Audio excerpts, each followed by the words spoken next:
Victoria is it's a government city. It's a retirement community at once. It's also a university town.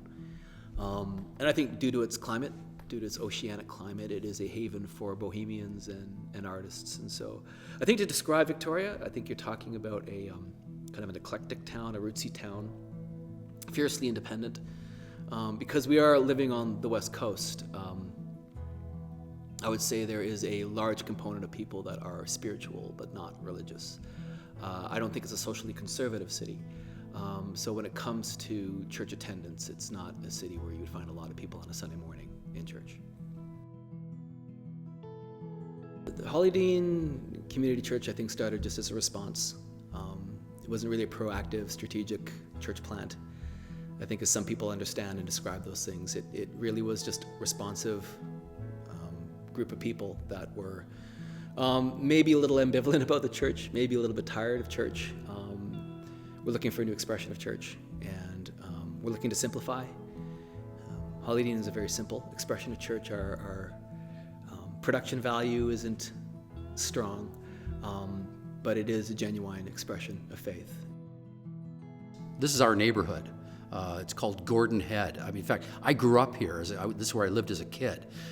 So we know this area. It's close to the university. It's close to where we have done ministry, both with Young Life and with churches here in Victoria for a long time. So there's a lot of relationships, but it's also where we live. And it's where we want to live and do faith, our following of Jesus with the people we live with and around, our neighbors.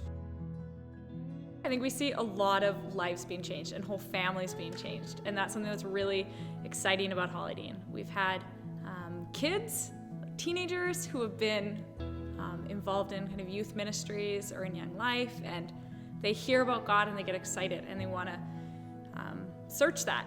And it's exciting because you're seeing those kids bring their parents to church, and some parents coming for the first time or just being brought back into community. And I think that's an exciting way that we've seen people's lives being transformed.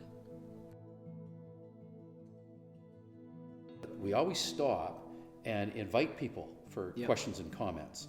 And it's kind of that's where we leave the application part to the people. We say, now, okay, I've said all this. Now, the so what? Now, the so what? What is this? What difference does it make in our lives, kind of thing, right? I think we're acknowledging that the necessity of a plurality of voices, and that we together can come and engage in Scripture. And if there's a context where there's trust, we can learn together.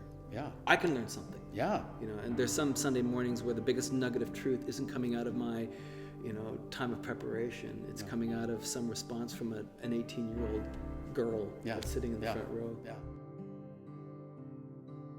We were having these conversations in my living room in the evenings. I was just gathering together a group of friends. We were talking through, discussing, discerning what God was doing in the neighborhood.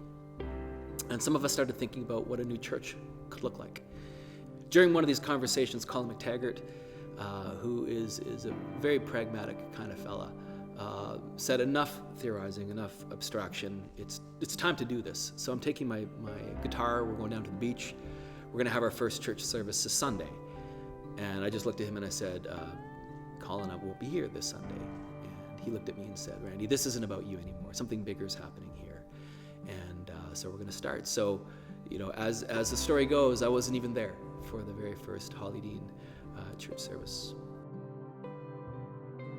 We moved from the beach, especially when it started to get colder, and we actually moved into the basement of a United Church, a local United Church in the same neighborhood.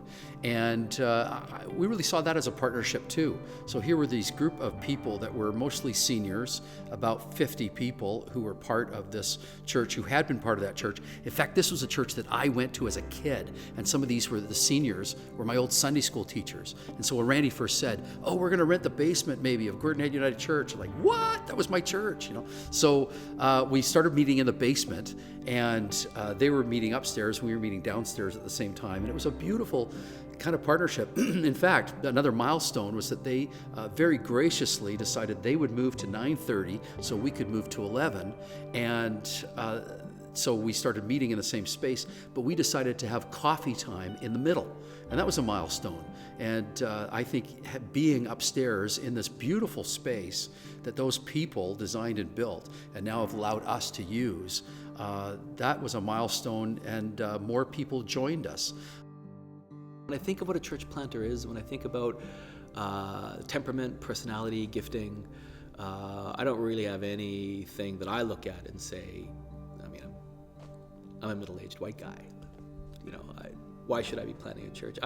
In fact, the biggest impediment is that I'm an organizational detail nightmare. My challenge comes from working with Randy, which is always fun, and I get to learn a lot. But Randy and I have very different skill sets, and I do admin here at the church. And so a lot of my work is organizing Randy's thoughts and putting them out to our community. And I think in some ways there has probably been a sigh of relief. There is an integrity to Hollydene right now. It's a kind community. It's a gentle community. It's a community where people feel safe. And that is not always the case in churches. And so I really hope that Hollydene can retain that culture, that ethos of kindness, of goodness, and of safety. And I pray as a result of that, our mission and our presence as a missional community will continue to grow.